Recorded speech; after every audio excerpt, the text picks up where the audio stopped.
Hello, everyone, and welcome back to another episode of Stale Reads. I know it's been a little while since I had read a story to you guys, but I just wanted to give a few life updates. I graduated university, so that was exciting. I also now have a certification, and I'm hopefully going to be getting a job soon, so I can hopefully be doing, now that I have more free time, I can come back to doing this. So, in any case, let's get right into we're what our readings tonight. We have a collection of stories by Aesop. I'm sure a lot of you in the younger years of your school probably read a lot of Aesop's fables. Today we have about 7 stories for us to read, so about 7 minutes, a short little video tonight. But again, I hope you guys are comfy, cozy, you're well rested, you're about to get well rested, you're in your bed or at your computer or just listening on your phone. Anyways, let's get started with The Lion and the Mouse by Aesop. A lion asleep in his lair was waked up by a mouse running over his face. Losing his temper, he seized it with his paw and was about to kill it. The mouse, terrified, piteously entreated him to spare its life. Please let me go, it cried, and one day I will repay you for your kindness. The idea of so insignificant a creature ever being able to do anything for him amused the lion so much that he laughed aloud and good humoredly let it go. But the mouse's chance came, after all. One day the lion got entangled in a net which had been spread for game by some hunters, and the mouse heard and recognized his roars of anger and ran to the spot. Without more ado, it set to work to gnaw the ropes with its teeth, and succeeded before long in setting the lion free.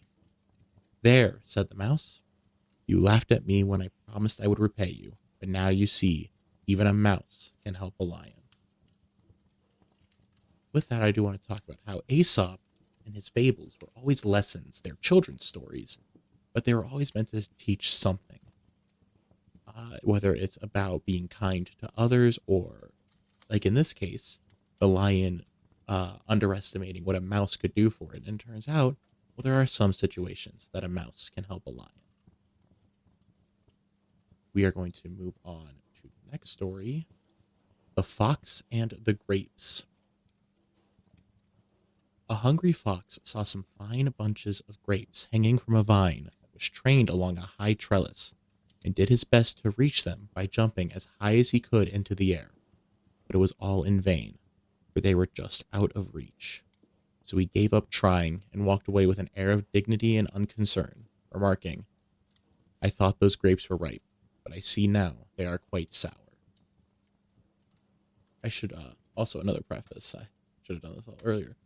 I'm not an English major or a literary major or anything like that. I do not do reading comprehension or like what could be the hidden meaning here. So some of these stories are up to you guys and your interpretation of them.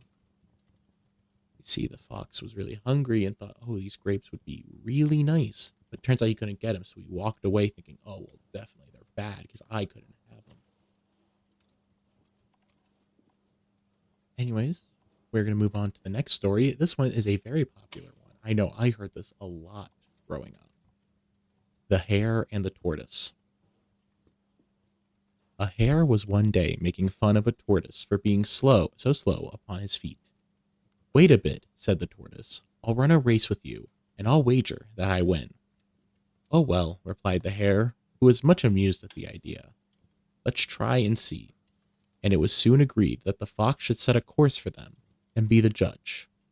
When the time came, both started off together, but the hare was soon so far ahead that he had thought he might as well have a rest. So down he lay and fell fast asleep. Meanwhile, the tortoise kept plodding on, and in time reached the goal. At last the hare woke up with a start and dashed on at his fastest, only to find that the tortoise had already run the race. I'm sure all of you have heard the line of slow and steady wins the race, but I think there's another meaning with this story here in that don't be overconfident to the point of cockiness. The hare was so confident that he would win no matter what, that it was his hubris that was his downfall. The next story we're going to be reading is The Wolf in Sheep's Clothing. A wolf resolved to disguise himself in order that he might prey upon a flock of sheep without fear of detection. So he clothed himself in a sheepskin and slipped among the sheep when they were out at pasture. He completely deceived the shepherd, and when the flock was penned for the night, he was shut in with the rest. But that very night, as it happened, the shepherd, requiring a supply of mutton for the table, laid hands on the wolf in mistake for a sheep, and killed him with his knife on the spot. It's kind of, the whole, he tried to blend in with what he wanted, and turns out that was his undoing. Again, another story where I think you guys, the listeners, at home or out and about, can take your own meaning for this. Our next story, The Two Bags. Every man carries two bags about with him, one in front and one behind, and both are packed full of faults. The bag in front contains his neighbor's faults, the one behind his own. Hence it is that men do not see their own faults, but never fail to see those of others. I think with this one, it's like we want to hide or not believe that we do anything wrong, so we hold it behind us. It's out of sight, out of mind. But we hold everyone else's faults right in front of us. That way we'd be like, oh, wow, look at how much you're messing up. I have no faults. And, well, everyone does. We just choose not to see them sometimes. Our next story, The Bear and the Travelers. Two travelers were on the road together when a bear suddenly appeared on the scene. Before he observed them, one made for a tree at the side of the road and climbed up into the branches and hid there. The other was not so nimble as his companion, and, as he could not escape, he threw himself on the ground and pretended to be dead. The bear came up and sniffed him all around him, but he kept perfectly still and held his breath. For they say that a bear will not touch a dead body. The bear took him for a corpse and went away. When the coast was clear, the traveler in the tree came down and asked the other what it was the bear had whispered to him when he put his mouth to his ear. The other replied, "He told me never again to travel with a friend who deserts you at the first sign of danger." When I clicked on this story, it had said a tale about selfishness, and I can see why.